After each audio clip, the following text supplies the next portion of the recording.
এই রইল আমার 2 লাখ টাকার চাল।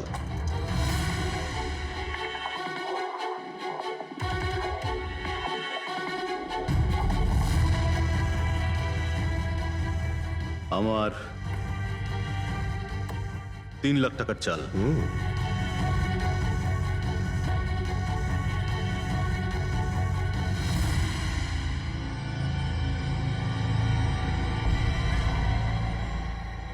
শো, মনে হচ্ছে আজকে আমার দিনটা খুব ভালো।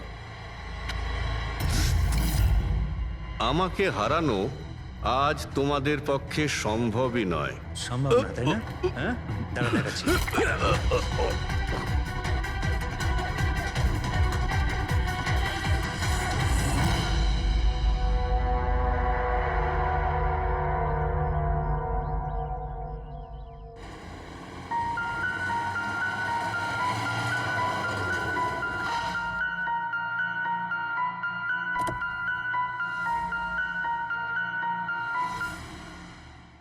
চলো বাচ্চারা,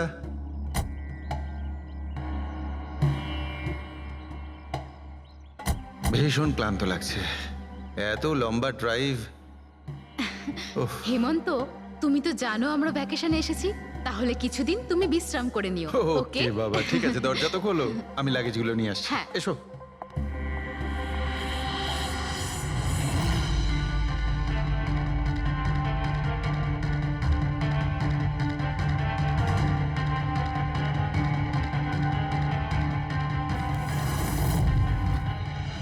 হেমন্ত, হেমন্ত তাড়াতাড়ি এদিকে এসো। এই এই দরজাটা। তুমি ওদের গাড়িতে বসাও, আমি দেখছি। হেমন্ত, সাবধানে প্লিজ। চলো চলো চলো।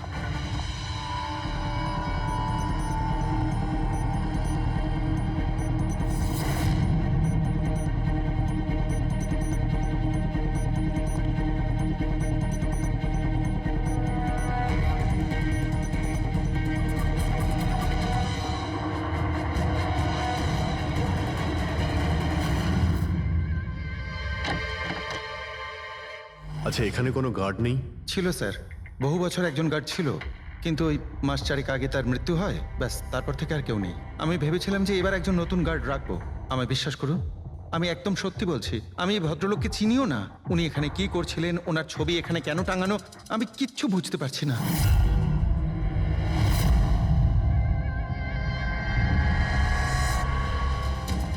পঙ্কজ,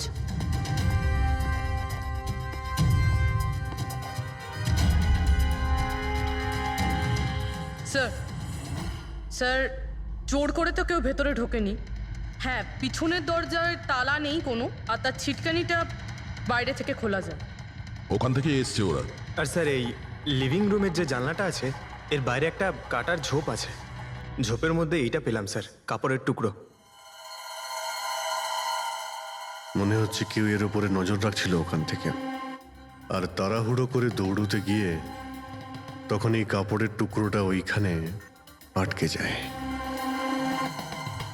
মৃত ব্যক্তি ছাড়া এখানে আরো 4 জন ছিল, আর একজন লোক বাইরে, সব মিলিয়ে 5 জন। তাহলে এই ক্রাইমের অন্তত 5 জন সাক্ষী আছে।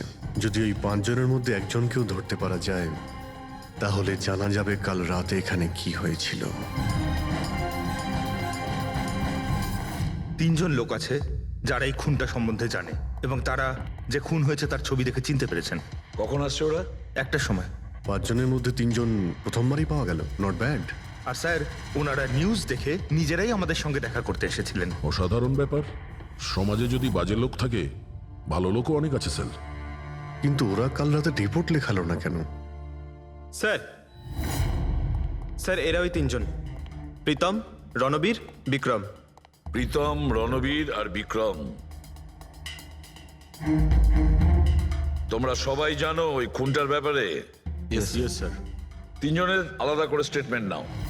স্যার, যখন সিডের খুন হয়েছিল তখন আমি ওখানেই ছিলাম। সিড? ওর নাম সিড ছিল? হ্যাঁ স্যার। স্যার, আমি ওদের চিনতামও না। কালকে প্রথমবার ওদের সাথে দেখা হয়েছে, আর কালকেই খুন হয়ে গেল। এক মিনিট। সব কিছু ঠিক মতন বলবে। স্যার, আসলে ওই যে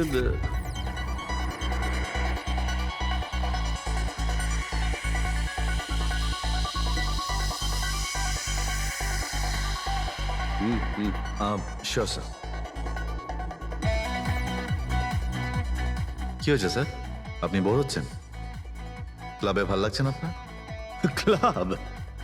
তুমি এটাকে ক্লাব বলছো? মনে হচ্ছে ক্লাব তুমি দেখোইনি। স্যার আপনি এখানে নতুন এসেছেন, এই শহরে প্রথমবার এসেছেন? হ্যাঁ, নিউ ইয়র্কে থাকি। একটা কাজের জন্য ইন্ডিয়াতে এসেছি। কাজ শেষ হয়ে গেছে আর শহরে বসে বোর হচ্ছি। আপনার বোর্ডন দূর করার একটা রাস্তা আছে আমার কাছে। রিয়েলি? কি? একটু এক্সপেন্সিভ। সেটা চিন্তা তোমায় করতে হবে না। কি রাস্তা আছে সেটা বলো। ভেবে দেখুন স্যার, লাখ টাকার ব্যাপার, আর রিস্কও আছে। জোকিং? রিস্ক নেওয়া আমার হবি, আর সেটা যদি হয় টাকার, সেটা আমার কাছে অনেক আছে। কাজটা বলো। সুপার দেন। তুমি কি ধরনের জোকিং এর কথা বলছো? এরকম কোনো ব্যাপার নেই স্যার, শুধু জুয়া খেলতে হবে। লাখ টাকার, জিতে গেলে মালামাল আর হেরে গেলে কঙ্কাল। আর এমনিতেও আপনার টাকার তো কোনো চাপ নেই। তাহলে চলুন আমার সাথে, কাম। যাচ্ছ কোথায়? এক ভদ্রলোকের বাড়ি। ভদ্রলোকের বাড়ি? কে ভাই? ওই যে দেখতে পাচ্ছেন, ব্ল্যাক জ্যাকেট, হোয়াইট শার্ট।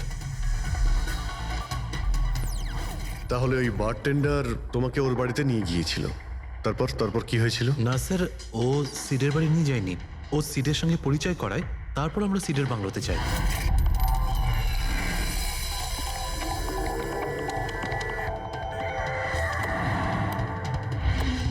আর যখন আমরা ওখানে পৌঁছলাম তখন আগে থেকেই দুজন ওখানে ছিল।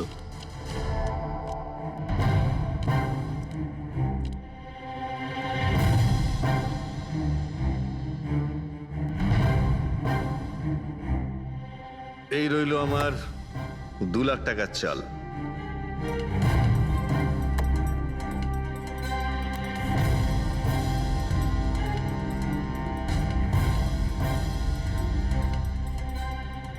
শো দেখা। দারুণ ব্যাপার ভাই। কি খেয়ে বসেছিস? জিতেই চলেছিস। আমাদেরও বলে দে, আমরা একটু টাকা কামাই। ভাই, যদি খেলেই যেতে পারা যেত তাহলে তো কোনো কথাই ছিল না। এগুলো সব কপালের ব্যাপার, আর আজ আমার কপাল ভীষণ ভালো। সেটাই মনে হচ্ছে। তাহলে আরেকটা ডিল হয়ে যাক। হয়ে যাক। এটা কি করে হতে পারে? বললাম না আমার কপাল খুব ভালো। তোর লাক আজকে ভালো না অন্য কিছু? মানে এটাই যে তুই তাসের মধ্যে সেটিং করে রেখেছিস। এ নিশ্চয়ই তাসের মধ্যে কিছু গোলমাল করে রেখেছে। ভাই, এর বাড়ি হয়তো কোনো ক্যামেরাও লাগিয়ে রেখেছে, নাকি তাসে গন্ডগোল করে রেখেছে। ভেবে দেখার ব্যাপার। তোর মনে হচ্ছে আমি চিটিং করছি? অফকোর্স, নাহলে আমাদের মধ্যে কারো হাতে ভালো তাস এলো না কেন? ওর এলো না, আমার এলো না কেন? তুই চিটিং করছিস, চিটার। এই, তুই আমাকে চিটার বলছিস? হ্যাঁ, তোকে চিটার বলছি। ও, হার মেনে নিতে পারছিস না তুই, তাই তো? খোকা, এটা বড়দের গেম, বাচ্চাদের নয়। যদি এখানে জিততে হয় না, তবে কার্ডে জিততে হয়। তাহলে বেরিয়ে যায় এখান থেকে। মুখ সামলে কথা বল। কি করছিস কি? তুই মুখ সামলে কথা বল, এটা আমার বাড়ি, বুঝলি? বেরিয়ে যা এখান থেকে। কি করছিস কি ভাই? আরে ওকে তাড়া কেউ এখান থেকে। তার মানে হরিশ ওখান থেকে চুপ করে বেরিয়ে গেল। হ্যাঁ স্যার, প্রথমে আমারও মনে হচ্ছিল যে ও চলে গেছে, কিন্তু ও কিচেনে গেছিল। কিচেনে? হ্যাঁ স্যার, কিচেনে। যখন ও কিচেন থেকে বেরোলো তখন ওর হাতে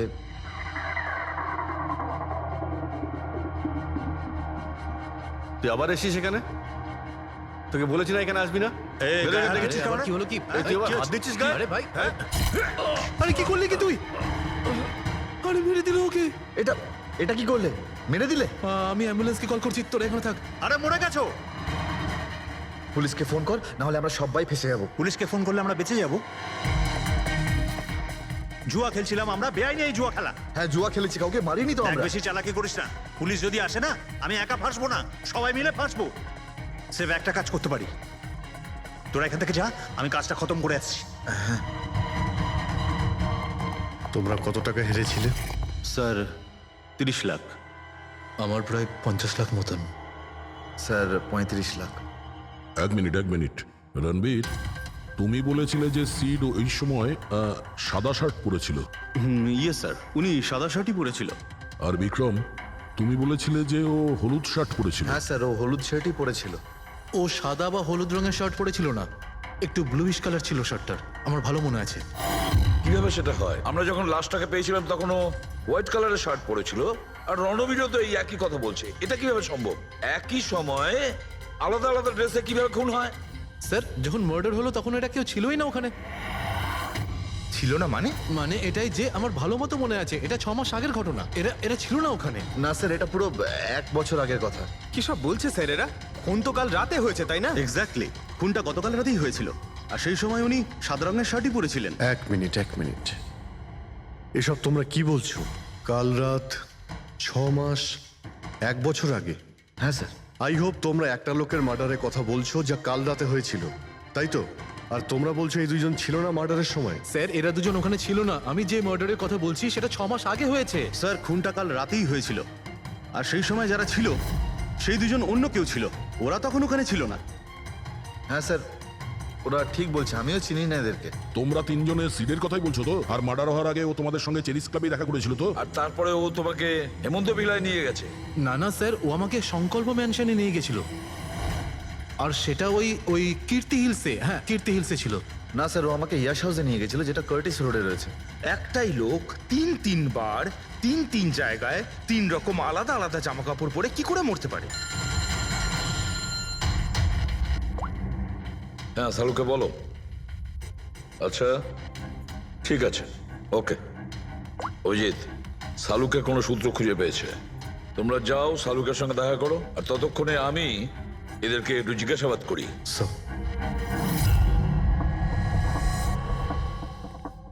হ্যাঁ, এসো এসো ভাই এসো, দেখো আমি কি পেয়েছি। আরেকটা কথা বলতে হবে, এই কেসটা বড় অদ্ভুত। হ্যাঁ ডক্টর সালুকে, কেসটা তো খুবই অদ্ভুত। আর যেগুলো আমরা জানতে পেরেছি ওগুলো... আরে না ভাই, ওইটাও তো অদ্ভুত নয়, আমি যেটা তোমাদের বলতে যাচ্ছি সেটা অদ্ভুত। হ্যাঁ, কি হলো? তুমি এদিক ওদিক কি দেখছো? কিছু না। ঠিক তো? না, আমি আপনার কথাই শুনছি। কি বলছেন স্যার? ও আচ্ছা আচ্ছা, হ্যাঁ, তো আমি কি বলছি? ও হ্যাঁ, অদ্ভুত। দেখো, আমি এর রক্তের সঙ্গে সঙ্গে রক্তের মতো আর একটা জিনিস পেয়েছি। রক্তের মতো? স্যার, স্যার আপনার সন্দেহ একদম ঠিক ছিল, এটা ডাই ছিল। আরে সারিকা, তুমি এসে গেছো? মানে আমি বলতে চাইছি, কি বলছো তুমি? লাল ডাই? কি করে? আরে বাহ, কনসেন্ট্রেশন ফিরে পেয়েছো তুমি? আরে আমার কনসেন্ট্রেশন কোথায় গিয়েছিল? তোমরা সব সময় না আমার পিছনেই পড়ে থাকো। ও আচ্ছা আচ্ছা। আমি সিডের বডি থেকে এই প্লাস্টিক ব্যাগটা পেয়েছি। এই ব্যাগ ওর শার্টের ঠিক নিচে ওর বডির সাথে টেপ দিয়ে আটকানো ছিল। আর এই ব্যাগটাতেই একদম রক্তের মতো ডাই রাখা হয়েছিল। এটা তো ঠিক ওই রকমই যেটা ফিল্মের শুটিং এ ইউজ করা হয়। বা হয়তো নাটকে। নাটক? হ্যাঁ, নাটকে। যতদূর আমরা জানতে পেরেছি তাতে এটা পরিষ্কার যে সিড একজন ঠক ছিল। সিডা তার সঙ্গীরা মিলে জুয়া আর মার্ডারের নাটক করে লোকেদের ঠকাতো। তার মানে এসবের মধ্যে ওই বারটেন্ডারও যুক্ত ছিল। ও জেনে বুঝে বড় লোকদের ফাঁসিয়ে এখানে এই কার্ড পার্টিতে পাঠাতো, আর তারপরে এই মার্ডারের নাটক। তো এই জন্য রণবীর, বিক্রম আর প্রীতম আলাদা আলাদা জায়গায় আলাদা আলাদা সময় এর মার্ডার দেখেছে। আর ওরা এসব অনেক আগে থেকেই করছে, কিন্তু কাল রাত ওদের নাটক বাস্তবে পরিণত হয়। প্রতিবারই একটা নতুন বাংলো, নতুন লোক ঠকানোর জন্য। আর বাকি সব সেম, একই খেলা, একই ঝগড়া, আর সেই একই সিটের মার্ডারের নাটক। লোকেদের কাছ থেকে টাকা নিয়ে পুলিশ কেসে নামে লোকেদের ভয় দেখিয়ে বের করে দেওয়া। সব কিছু সেম টু সেম। প্ল্যান তো খুব ভালো ছিল, কিন্তু কালকে হঠাৎ মার্ডার কি করে হয়ে গেল? কারণ কালকে রাতে একটা গন্ডগোল হয়েছে। মানে? 1 মিনিট।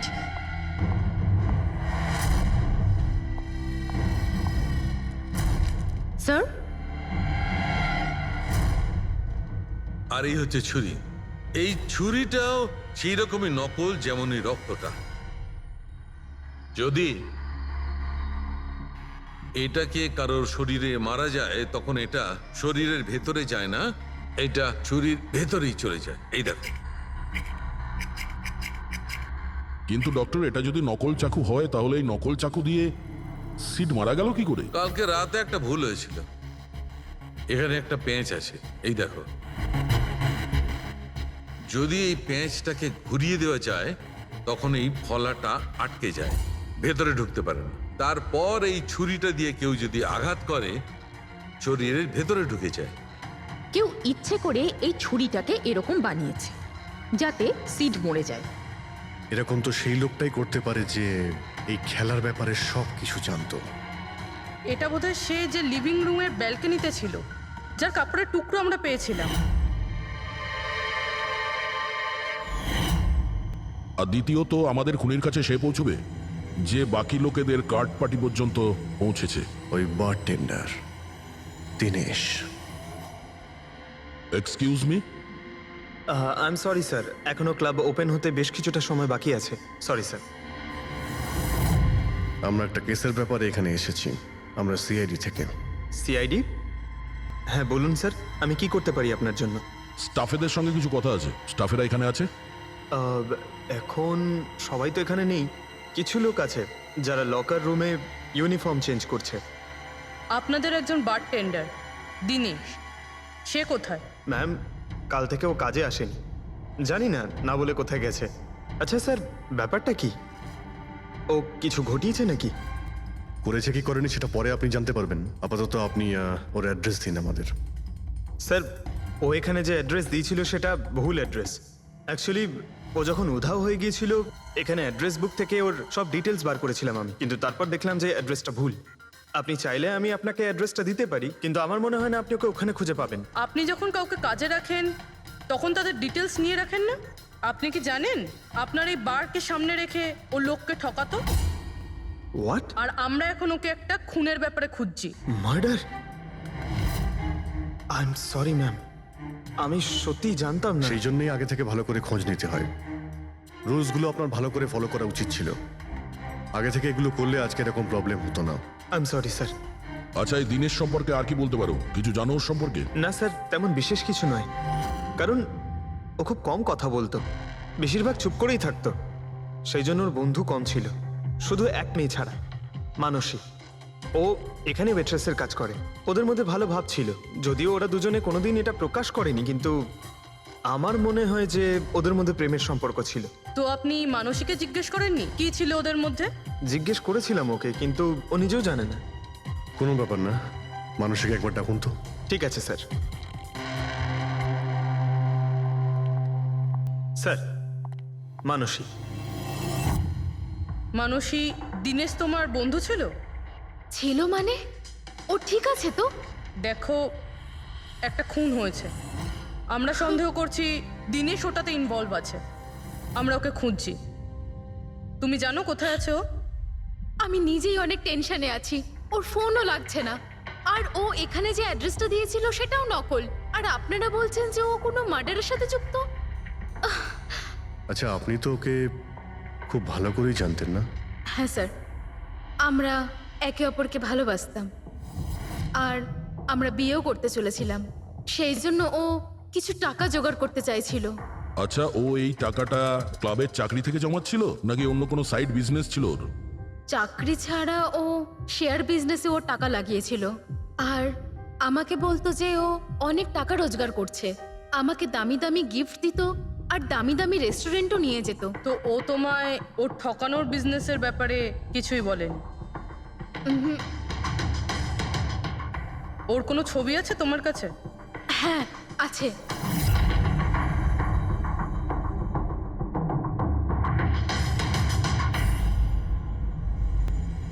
স্যার, এই দিনেশ তো নিরুদ্দেশ, কিন্তু ওর ছবি আমরা পেয়েছি। এটাকে আমরা সার্কুলেট করে দিচ্ছি। স্যার, এই দিনেশ তো নিরুদ্দেশ, কিন্তু ওর ছবি আমরা পেয়েছি। এটাকে আমরা সার্কুলেট করে দিচ্ছি। হ্যাঁ হ্যাঁ, করাও অভিজিৎ, করাও। তিনজনের স্কেচ তো করা হচ্ছে। একটা কথা তো পরিষ্কার যে চারজন সবাই একসঙ্গে কোনো গর্তে লুকিয়ে বসে আছে। হ্যাঁ স্যার। স্যার, এরা ঠক কিন্তু খুনি নয়। ভুল করে এদের হাতে খুন হয়ে গেছে। 100% এরা ভয় পেয়েই কোথাও লুকিয়ে রয়েছে। ব্যাস, এই ভয়টাকেই আমাদের কাজে লাগাতে হবে। এমন ভাবে ভয় দেখাতে হবে যে ওরা নিশ্চয়ই কোনো ভুল করে থাকবে আর আমরা খপ করে ধরে ফেলবো। স্যার, স্যার হ্যাঁ, স্কেচ তৈরি। ওকে। স্যার হ্যাঁ, এই 3 জনই জুয়ারি, আর যে ছুরি মেরেছে সে হলো হরিশ। একটা কাজ করো, এই 3টে স্কেচই আর ওই বারটেন্ডারের ছবি প্রতিটা police station, railway station, bus stand, লজে সব জায়গায় পাঠিয়ে দাও আর সমস্ত নিউজ চ্যানেলেও পাঠিয়ে দাও আর ওদেরকে জানিয়ে দাও যে 24 ঘন্টা যেন এদের ছবি দেখানো হয়, প্রত্যেকটা বাড়িতে এদের ফটো দেখাতে হবে। তারপরে দেখবো কতদিন লুকিয়ে থাকে আমাদের হাত থেকে। এই 4টে ফটো খুব ভালো করে দেখুন। এই 4 জন এই হত্যাকাণ্ডে জড়িত। এদের ব্যাপারে কোনো রকম সূত্র বা কোনো রকম খবর পেলে সিআইডি কে এই নাম্বারে খুব তাড়াতাড়ি যোগাযোগ করবেন। এরা খুবই ভয়ানক। এরা সবাই ইন্ডাস্ট্রিয়ালিস্ট হেমন্ত কুমারের ফার্ম হাউসে নিজেরই এক বন্ধুকে খুন করে পালিয়ে গেছে। পুলিশরা অনেকক্ষণ ইনভেস্টিগেশন করার পরেও সেখান থেকে কোনো কিছুই খুঁজে পাওয়া যায়নি। সিআইডি এদের সবাইকে খুঁজছে। এই হলো এদের ফটো।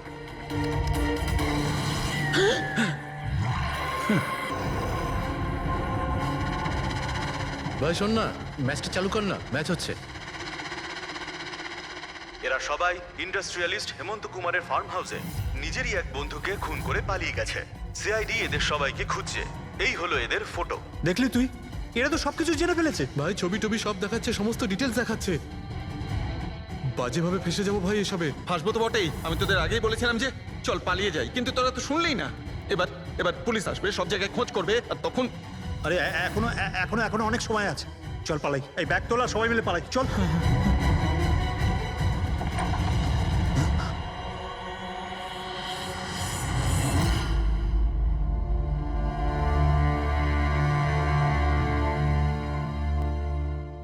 স্যার, সিট তো আমার খুব ভালো বন্ধু ছিল, আমার পার্টনার ছিল, সবকিছু ঠিকঠাক চলছিল। এতদিন ধরে কোনো গোলমাল হয়নি। ওই রাতে কি যে হলো, আমি তো অন্যান্য বারের মতোই নকল ছুরিই মেরেছিলাম, কিন্তু মানে মানে জানি না কিভাবে কিভাবে মরলো, আমি জানি না। এও জানে না।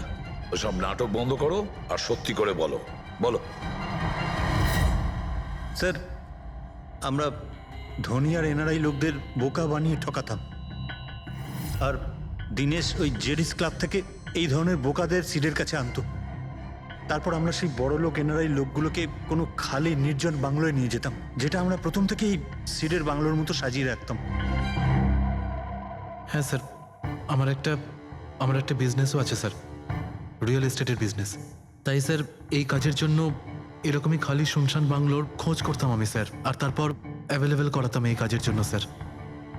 স্যার প্রথমে আমরা মুরগিকে জিততে দিই, আর তারপর যখন সে ভরসা পেয়ে যায় তখন সিট জেতা শুরু করে দেয়। এই সব কিছুর প্ল্যান থাকতো স্যার, সিট জিততেই থাকতো, আর আমি আর ওরা আমার মধ্যে ঝগড়া শুরু হতো, আর আমি রেগে গিয়ে ওকে খুন করে দিতাম, মানে মিথ্যে করেই। এসব দেখে ধনী এনআরআই লোক ঘাবড়ে যেত আর ওদের টাকা পয়সা ফেলে পালিয়ে যেত। ওঠে পর, নাটক শেষ, চলে গেছে ও।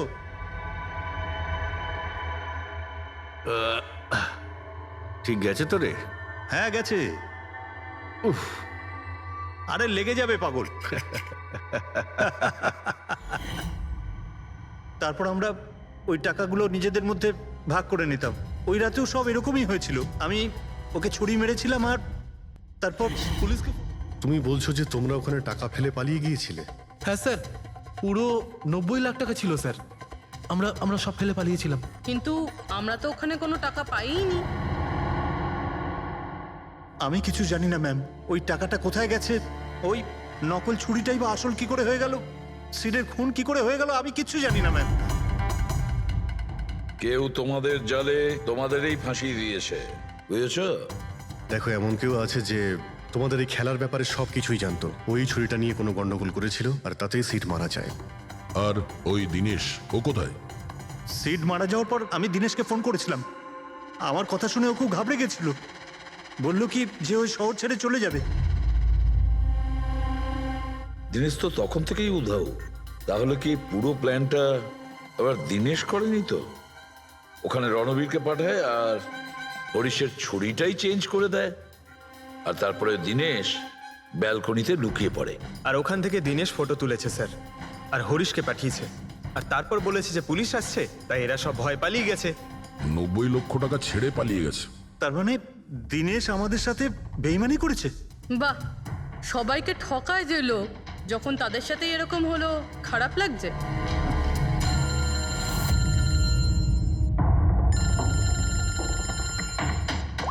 হ্যাঁ বলো সালুকে। ফ্যান্টাস্টিক, ঠিক আছে।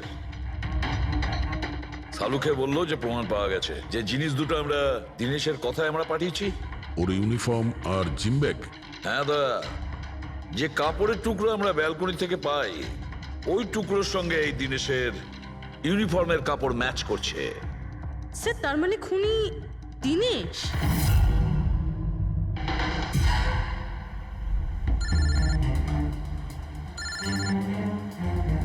এসিপি স্যার, হ্যালো, কি জিটি রোড? ঠিক আছে স্যার, ওকে ওকে। জিটি রোডে যেতে হবে। দিনেশকে জিটি রোডের বাজারে দেখা গেছে।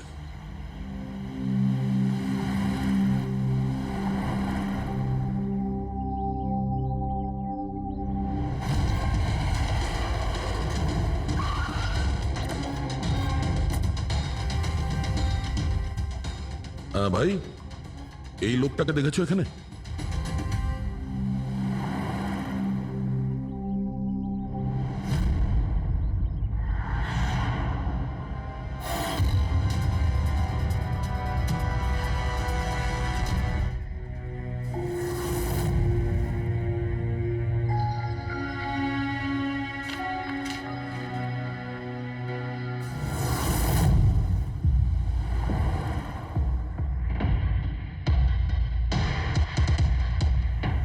আচ্ছা, এই যে দাদা, একে দেখেছেন? হ্যাঁ দেখেছি তো। কোথায়? ওই তো ওখানে দাঁড়িয়ে রয়েছে। আগে? হ্যাঁ আগে। থ্যাঙ্কস থ্যাঙ্কস, চলো। মা, বাবা, আমায় ক্ষমা করে দিও। আমি তোমাকে অনেক কষ্ট দিয়েছি, তোমাদের মান সম্মান ডুবিয়ে দিয়েছি। কিন্তু একটা সত্যি কথা, আমি খুনি নই, আমি কাউকে খুন করিনি। আমি শুধু একটু টাকা ইনকাম করতে চেয়েছিলাম, কিন্তু আমি জানতাম আজ নয়তো কাল পুলিশ আমাকে ধরেই নেবে। এটা হওয়ারই ছিল। ক্ষমা করে দাও, এই বদনাম নিয়ে বেঁচে থাকার থেকে মরে যাওয়া ভালো। স্যার, আমরা সিসিটিভি ফুটেজ চেক করে দেখেছি। ওকে দেখে ওখানে ডিপ্রেসড মনে হচ্ছিল। স্যার, মনে তো হচ্ছে না কেউ ওকে ফোর্স করেছিল, ও নিজের ইচ্ছেতেই মারা গিয়েছে। সুইসাইড নোট পড়ে তো মনে হচ্ছে স্যার ও এই কাজের ব্যাপারে খুব লজ্জিত ছিল। ও এ ব্যাপারে জড়িত তো ছিল, কিন্তু সিটকেও মারেনি। স্যার, দিনেশ নয় তো আর কে হতে পারে? এদের এইসব খেলার ব্যাপারে আর তো কেউ জানতোই না। এরকম ব্যাপার নয় তো যে এরা যাদেরকে ঠকিয়েছিল ওদের মধ্যে কেউ এদের থেকে প্রতিশোধ নিচ্ছে? হতে পারে। একটা কাজ করি, আমরা বোর্ডের ওপর পুরো সাসপেক্টদের নাম লিখি, ওদের ফটোগুলো ওই সাসপেক্ট মানে ওই এনআরআই যাকে হরিশ আর তার দুই বন্ধু মিলে ঠকিয়েছে,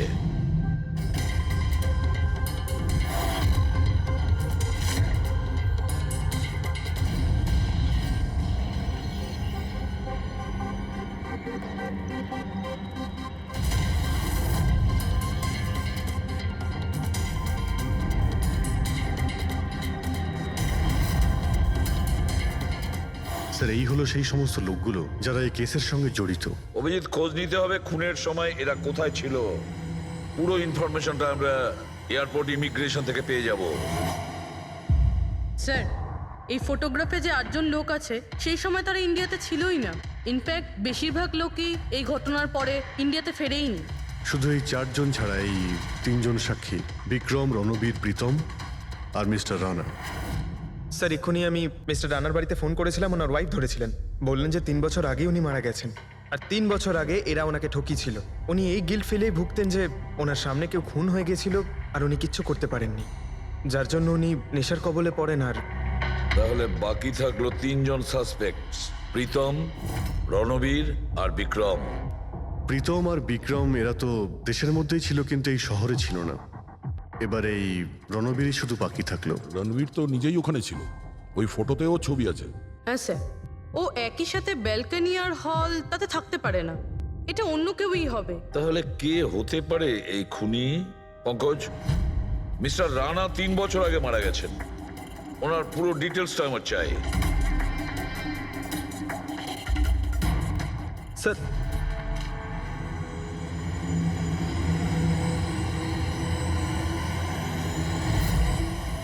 এটা কোনো একজন লোকের কাজ নয়, অন্য কেউ আছে যে ওর সঙ্গে কাজটা করেছে। আমার তো মনে হচ্ছে যে খুনি আমাদের চোখের সামনেই আছে, শুধু আমরাই ওকে দেখতে পাচ্ছি না। ইয়েস, খুনি তো আমাদের সামনেই ঘুরছে। কি কথা বলেছো ফ্রেডি, সুপার। আমি স্যার? হ্যাঁ তুমি। খুনি সত্যিই আমাদের চোখের সামনে ঘুরছে, কিন্তু আমরা ওকে দেখতে পাচ্ছি না। কিন্তু এখন আমি বুঝতে পেরে গেছি। হোটেলে যাই। হোটেল? হ্যাঁ হোটেল।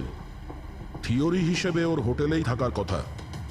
একবার যদি জানতে পারি যে খুনি ওই, তাহলে ওর সঙ্গী আর জুয়োর টাকা সব পেয়ে যাবো। তাহলে চলুন স্যার, তাড়াতাড়ি যাওয়া যাক আর ওকে ধরে ফেলি গিয়ে। ধরবে না ওকে, ওর ওপর নজর রাখতে হবে। আর হ্যাঁ, যদি বেশি চালাকি করে তাহলে ছাড়বো না ওকে।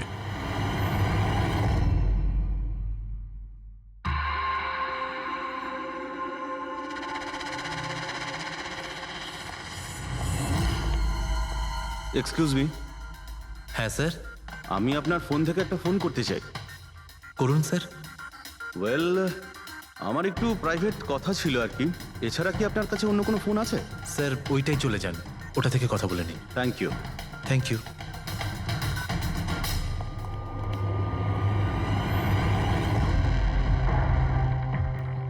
শোনো ভাই। হ্যাঁ স্যার। আমরা সিআইডি থেকে আসছি, আমরা এই লোকটাকে ফলো করছি। এই লোকটা যে কথা বলছে ওটা আমাদের শুনতে হবে যে কি কথা বলছে। স্যার ওই ফোনটা এই ফোনটার সাথে কানেক্টেড। আমার মনে হচ্ছে সিআইডি কিছুই জানতে পারেনি। প্ল্যানটা সাকসেসফুল। আমাদের প্ল্যানটা খারাপ করার শুধু একটাই লোক ছিল, আর সে ছিল দিনেশ। আরও সেটার উপযুক্ত শাস্তি পেয়ে গেছে। So there is nothing to worry about. You don't worry. আমি যদি কিছু জানতে পারি তোমাকে জানাবো। I love you two.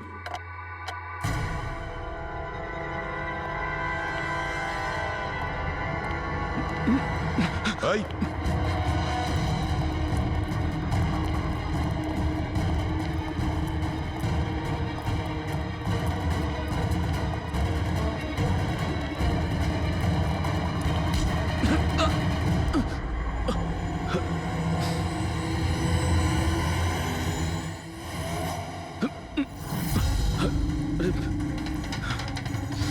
আমি আপনাদেরকে কিচ্ছু বলতে পারবো না। আমি এই ব্যাপারে কিচ্ছু জানি না। তুই কিছু বলিস আর না বলিস, তুই ফোনে যা কথা বলছিলি না ওটা আমরা সবাই শুনে নিয়েছি, বুঝলি? শুধু এটা বল, টাকা কোথায়? হ্যাঁ দেখো, মুখ বন্ধ করে কেন নিজের জীবনের সর্বনাশ ডেকে আনছো? তোমার মঙ্গল এতেই, চুপচাপ যা জানো সব বলে দাও। টাকাটা ওর কাছে রয়েছে।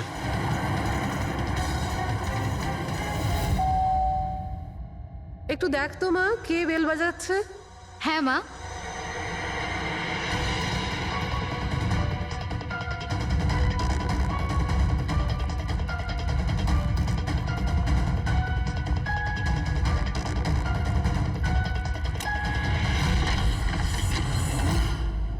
হাই, চিনতে পেরেছো?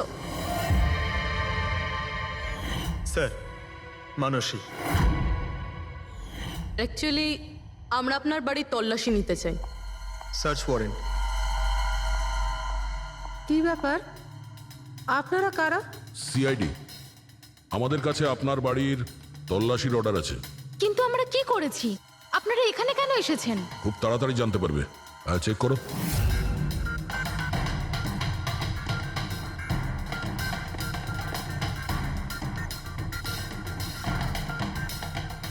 দয়া স্যার।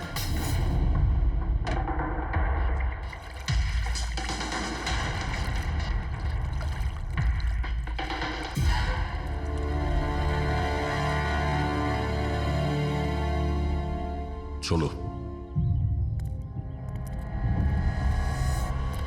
এই নোটগুলোতে রক্ত লেগে রয়েছে।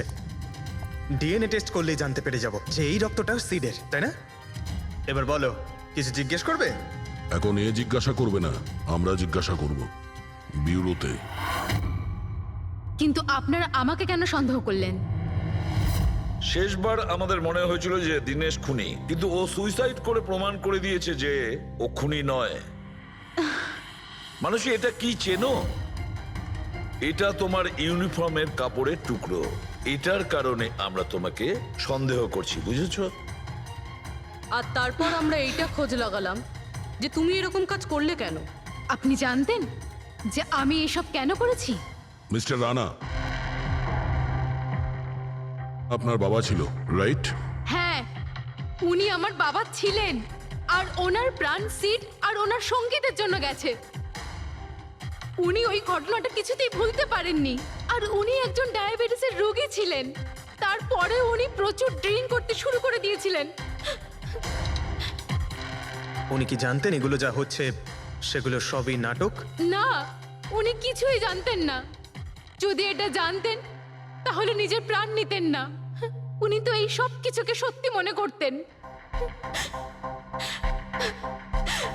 ইউএসএতে ছিলাম আমি, যখন মা আমাকে কল করলো। বাবার অবস্থা খুব খারাপ ছিল। যখন আমি ইন্ডিয়া আসলাম তখন উনি আমাকে বললেন যে আমাকে ওনার কোনো অসম্পূর্ণ কাজ পূর্ণ করতে হবে আর ওনার অপরাধীদের শাস্তি দিতে হবে। তারপরে আমিও বাবাকে প্রমিস করেছিলাম যে আমি ওনার অসম্পূর্ণ কাজ শেষ করব। তারপরে উনি আমাদের সবাইকে ছেড়ে চলে গেলেন।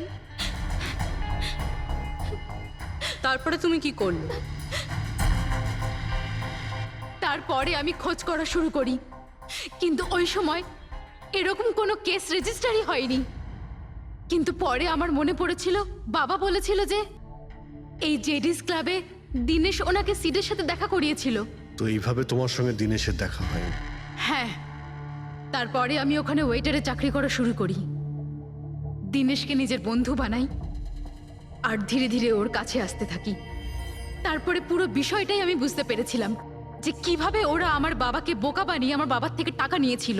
কিন্তু আইনের কাছে সাহায্য চাওয়ার বদলে তুমি আইন নিজেই হাতে নিয়ে নিলে। বেইমানির বদলে বেইমানি। দিনেশের সঙ্গে তুমি ভালোবাসার নাটক করেছিলে। হ্যাঁ, আমি নাটক করেছি। ওদেরকে উপযুক্ত শাস্তি দেওয়ার জন্য আমি এটা করেছিলাম। আর এতে তোমার সাহায্য করেছে তোমার প্রেমিক, তোমার আসল বয়ফ্রেন্ড।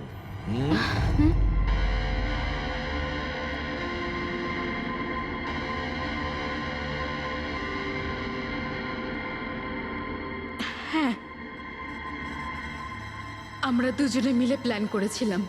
রণবীর ওই রাতে জেনে বুঝে বোকা হয়েছিল। আর ওই ছুরিটাকে খারাপ করেছিল। যদি এই পেঁচটাকে ঘুরিয়ে দেওয়া যায় তখন এই ফলাটা আটকে যায়। ওই ছুরিটাকে আমি খারাপ করেছিলাম, আর ব্যালকনি থেকে লুকিয়ে ফটো আমিই নিয়েছিলাম। তারপরে আমি ওই ফটো হরিশকে পাঠিয়েছিলাম, আর ওদেরকে ওখান থেকে তাড়িয়ে দিলাম, আর আমি টাকাগুলো নিয়ে ওখান থেকে বেরিয়ে পড়লাম।